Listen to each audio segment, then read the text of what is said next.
skins, prematurely wrinkled by the vagaries of Tehran traffic and the effects of chain-smoking cheap cigarettes, had taken on a flush.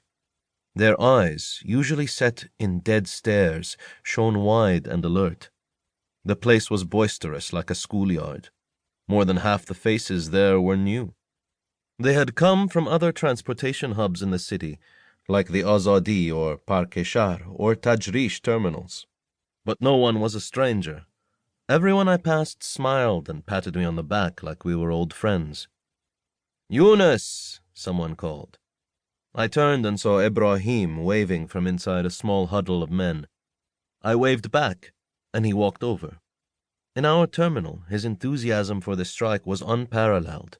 He hugged me tightly, like my arrival was the key to his plan's success. His uniform was carefully ironed, his eyes glinted, and his face beamed. He looked as flushed and fresh as a rich man at the beach. Ibrahim began to bring me up to speed. Hamid was still on a hunger strike in Evin prison, in critical condition. The news had come out that morning that he had been tortured and his arm had been broken. Another jailed union member, in Rajai-Shar prison, had an infection in his eye, and the guards had denied him medical assistance. Before Ibrahim could say more, someone called to him.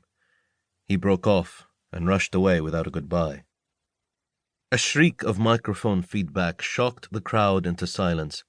The terminal felt instantly colder, as though the sound had blasted away all the warmth in the air. The noise hurt my ears. From the sea of drivers, a man emerged and climbed up onto a makeshift platform. In one hand, he clutched a microphone tightly at his chest. Shading his eyes with the other hand, he looked left and right, and his mouth curled up into a triumphant smile. The crowd of brown uniforms stirred and pressed toward him. I was carried like a stray piece of debris on the surface of a river, and ended up closer to the platform than I wanted. "My dear brothers and sisters," he yelled into the microphone. So there were women among us. Or maybe he had said sisters out of habit. His thick Bushehri accent amplified the shrillness of his voice. A full beard covered his fat face, and the collar of his wrinkled gray shirt was open down to his chest, divulging a mass of chest hair. Farther down, the shirt stretched tautly over the watermelon-sized belly that hung supreme over his belt. As the crowd quieted down, I could hear female voices whispering behind me. I turned and saw two women. I stared at them in awe and tried to think of a gesture that would express my gratitude for their presence in the strike. A man next to them cleared his throat and frowned at me. I swiveled back.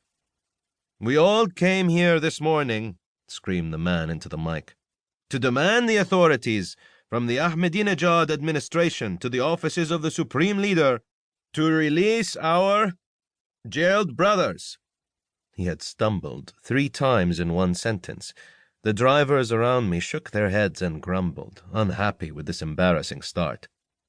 "They are jailed," the speaker continued, "only because they pursued the basic rights every citizen should be entitled to." At this he halted and breathed noisily. The drivers snickered. Some even booed. I felt for him. His wheezing sounded like mine as I struggled to crest the hill. It was time for him to cede the podium. His pained expression indicated that he knew this just as well as the rest of us. "My dear brothers and sisters," he said, pausing dramatically, "it is my great honor to introduce our speaker for the morning, Davood Shabestani." Admiring moans and an explosion of clapping followed this. I had never heard the name, but I made noises of approval and cheered along with the crowd. A tall, bearded man stepped up onto the platform and stood with composed stillness. The drivers roared even louder. He wore a neat gray suit and an ironed white shirt. "I am sure you all know Davood," the speaker said. "No one has devoted so much time and work, so much energy to our union.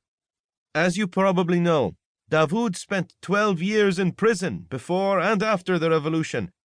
He understands as well as anyone how our jailed brothers feel." The speaker handed him the microphone. Clapping erupted again. Davood held the microphone in a steady grip.